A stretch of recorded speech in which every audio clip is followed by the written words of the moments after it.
we're looking at the correct tooling and methods for sheeting and cladding. Using the wrong tools or using the right tools incorrectly can lead to self-drilling fasteners being under or over driven. This not only looks bad, but can also cause leaks and reduce thermal performance, impacting the safety of the building. Using the correct tools and using them properly will speed up the installation process as well. A cordless screw gun or screwdriver can be used with self-drilling fasteners, but it must have a correct speed limiter. If a fastener is driven too fast, it will burn out and blunt the drill point.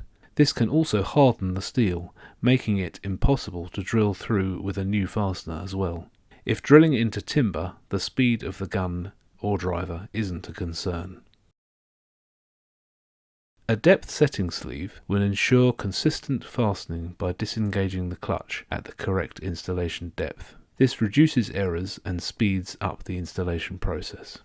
For more information on this, check out our other Skills Hub article on this handy tool. If fasteners are driven in at an angle more than 5 degrees off vertical, the depth setting sleeve may disengage too soon. This causes uneven compression and compromises weatherproofing.